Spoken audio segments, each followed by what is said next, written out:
Assalamualaikum warahmatullahi wabarakatuh. Apa kabar anak-anakku semua? Hari ini kita akan belajar materi yang pertama, yaitu bab 1, meyakini kitab-kitab Allah, mencintai Al-Quran. Iman kepada kitab Allah berarti percaya dan yakin dengan sepenuh hati bahwa Allah Subhanahu wa Ta'ala telah menurunkan kitab-kitabnya kepada para rasulnya. Ajaran yang terdapat di dalam kitab tersebut disampaikan kepada seluruh umat manusia sebagai pedoman hidup agar manusia meraih kebahagiaan di dunia dan di akhirat. Diturunkannya kitab-kitab Allah merupakan anugerah bagi manusia. Mengapa demikian ya? Karena manusia dikaruniai akal dan pikiran sehingga dapat mengkaji ilmu pengetahuan yang ada di dalamnya. Kitab-kitab Allah tersebut juga dapat memberi jalan keluar terhadap setiap masalah dan kesulitan yang dihadapi oleh manusia. Dengan adanya kitab tersebut, manusia dapat membedakan mana yang benar dan mana yang salah, mana yang bermanfaat dan mana yang mengandung mudarat atau keburukan. Perhatikan firman Allah berikut ini ya dalam Quran surat Al-Maidah ayat 16. A'udzu billahi minasyaitonir rajim. Bismillahirrahmanirrahim. Yahdi bihillahu manittaba'a ridwanahu subulas salami wa yukhrijuhum minadh-dhulumati ilan nur. Minadh-dhulumati ilan nuri bi'idnihi wa yahdihim ila siratim mustaqim. Shadaqallahul azim. Artinya, dengan kitab itulah Allah memberi petunjuk kepada orang yang mengikuti keridhoannya ke jalan keselamatan, dan dengan kitab itu pula Allah mengeluarkan orang itu dari gelap gulita kepada cahaya dengan izinnya dan menunjukkan ke jalan yang lurus. Nah, jadi kesimpulan dari kitab tersebut adalah kita harus meyakini kitab-kitab yang diturunkan Allah ke muka bumi ini sebagai petunjuk kita nanti ketika mengarungi kehidupan di dunia agar selamat di akhirat. Ada 4 kitab yang diturunkan Allah ke dunia ini ya anak-anakku. Allah juga memberikan nama-nama untuk kitab tersebut. Apa saja nama-namanya, masih ingat kan? Yaitu Taurat, Zabur, Injil, dan Al-Quran. Kitab Taurat. Kitab Taurat diturunkan pada abad ke-12 sebelum Masehi. Kitab Taurat diwahyukan kepada Nabi Musa alaihissalam pada abad ke-12 sebelum Masehi. Nama Taurat berarti hukum atau syariat.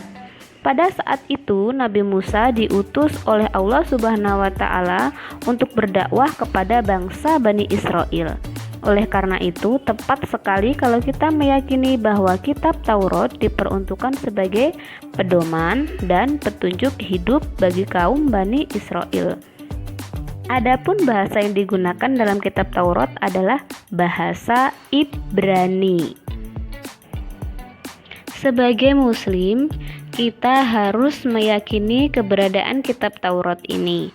Kita meyakini bahwa kitab Taurat benar-benar wahyu dari Allah Subhanahu wa Ta'ala. Keyakinan ini diperkuat oleh keterangan-keterangan yang ada di dalam Al-Quran. Salah satunya tertuang dalam firman Allah dalam Quran surat Al-Mu'minun ayat 49 berikut ini. Walaqad ataina Musal kitaba la'allahum yahtadun, yang artinya dan sungguh telah kami anugerahi kepada Musa alaihissalam kitab Taurat agar mereka Bani Israel mendapat petunjuk. Kitab Taurat yang diturunkan Allah Subhanahu wa taala kepada Nabi Musa alaihi salam untuk bangsa Bani Israel agar mereka senantiasa berada dalam jalan kebenaran. Adapun pokok-pokok ajaran yang ada dalam kitab Taurat yang diturunkan di Bukit Sinai tersebut adalah sebagai berikut. 1. Perintah untuk mengesahkan Allah Subhanahu wa taala. 2. Larangan menyembah patung atau berhala. 3. Larangan menyebut nama Allah dengan sia-sia. 4. Perintah menyucikan hari Sabtu. 5. Perintah menghormati kedua orang tua. 6. Larangan membunuh sesama manusia. 7. Larangan berbuat zina. 8. Larangan mencuri. 9. Larangan menjadi saksi palsu. 10. Larangan mengambil hak orang lain. Nah, jadi itu ya anak-anak isi ajaran pokok dalam kitab Taurat. Kitab Zabur. Kitab Zabur diturunkan pada abad ke-10 sebelum Masehi. Kitab Zabur diturunkan oleh Allah Subhanahu wa taala kepada Nabi Daud alaihi salam untuk bangsa Bani Israel atau umat Yahudi. Kitab ini diturunkan pada abad ke-10 di daerah Yerusalem. Adapun kitab ini ditulis dengan bahasa Kipti. Firman Allah sebagai berikut, wa rabbuka a'lamu biman fis samawati wal ard walaqad faddalna ba'dan nabiyina ala ba'di wa ataina Dawuda zabura, yang artinya, dan Tuhanmu lebih mengetahui siapa yang di langit dan di bumi, dan sungguh kami telah memberikan kelebihan kepada sebagian nabi-nabi atas sebagian yang lain, dan kami berikan Zabur kepada Daud. Quran Surat Al-Isra ayat 55. Jadi sudah jelas ya bahwa di sini Allah mengamanahkan kitab Zabur kepada Nabi Daud alaihi salam. Untuk lebih mengenal kisah Nabi Daud, kalian bisa baca di buku cetak PAI kelas 8 halaman 8 ya anak-anak. Di sana ada kisah lengkap kisah Nabi Daud alaihi salam dan kaumnya. Kitab Injil.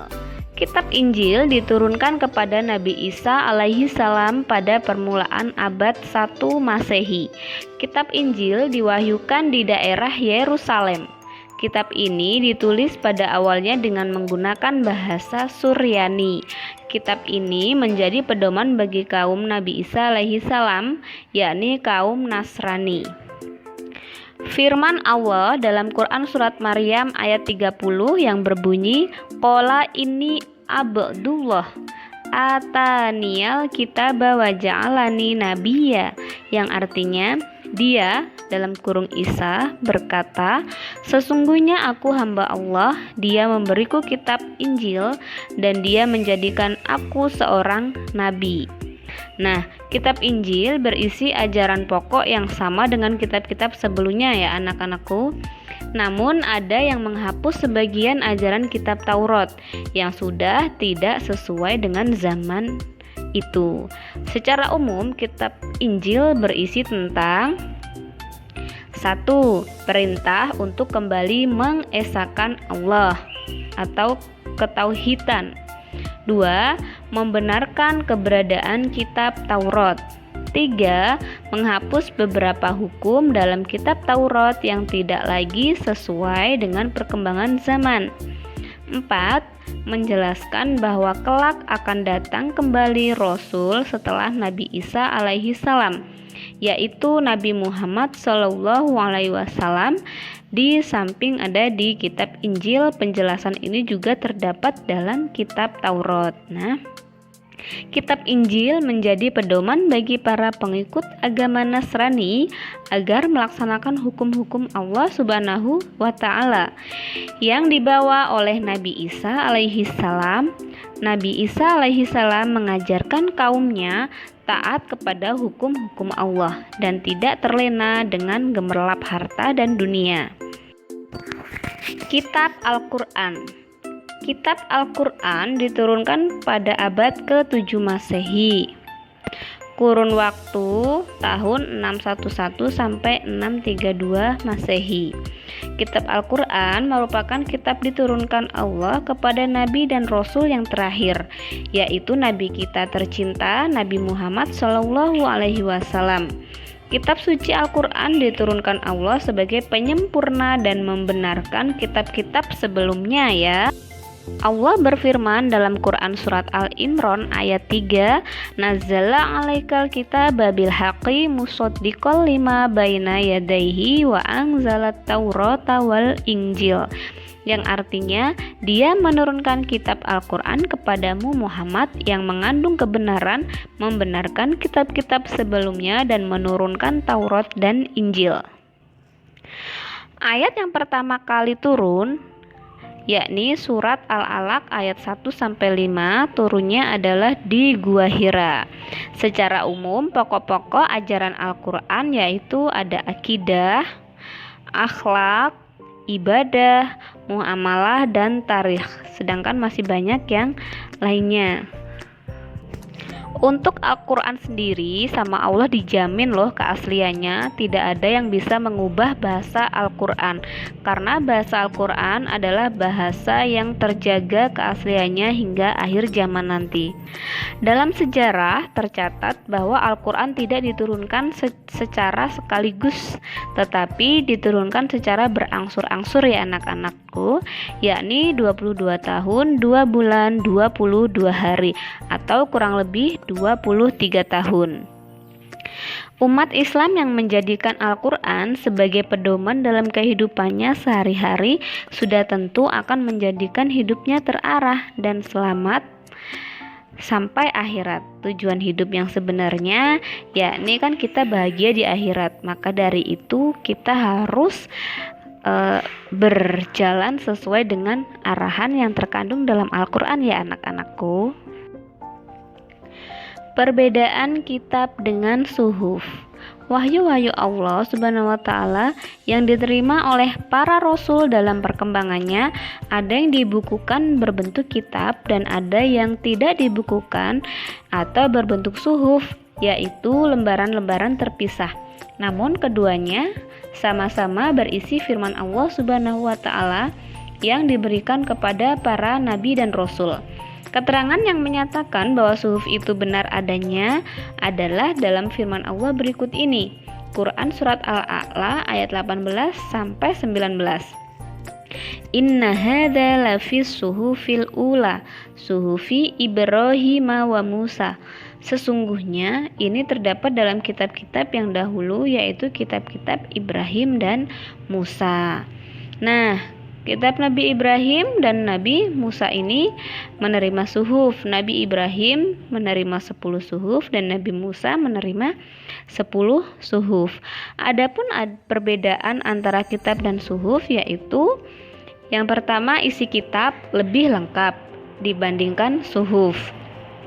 Yang kedua, bentuk dari kitab sudah dibukukan, sedangkan suhuf masih berbentuk lembaran-lembaran terpisah. Yang ketiga, kitab biasanya berlaku lebih lama daripada suhuf. Hikmah beriman kepada kitab-kitab Allah. Allah menurunkan kitab-kitabnya di dunia ini dengan cara diwahyukan kepada Rasulnya. Tentu hal ini dapat memberikan hikmah atau manfaat bagi kehidupan manusia. Adapun hikmahnya adalah sebagai berikut. Memberikan petunjuk kepada manusia mana yang benar dan mana yang salah. Yang kedua, pedoman agar manusia tidak berselisih dalam menentukan kebenaran. 3. Memberikan informasi sejarah kehidupan orang-orang terdahulu. 4. Manusia dapat mengetahui betapa besarnya perhatian dan kasih sayang Allah Subhanahu wa Ta'ala kepada kita. 5. Manusia yang beriman akan dapat mengetahui dan membedakan mana yang baik dan mana yang buruk. 6. Mensyukuri segala anugerah dan nikmat Allah Subhanahu wa Ta'ala. 7. Hati manusia menjadi lebih tentram dan menambah ilmu pengetahuan.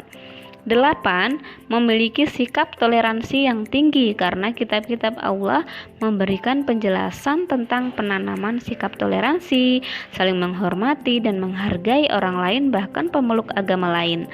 9. Meningkatkan kesabaran dalam menerima cobaan, ujian, dan musibah yang menimpa manusia.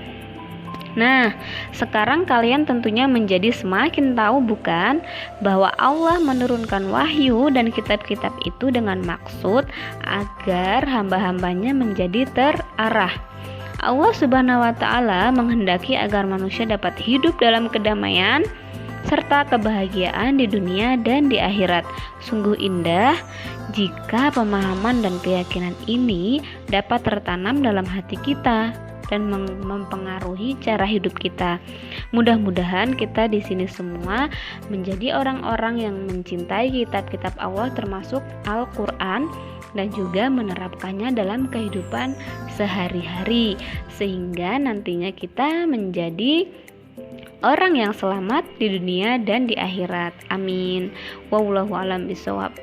Itulah tadi materi dari Ibu. Sampai jumpa di materi selanjutnya ya. Wassalamualaikum warahmatullahi wabarakatuh.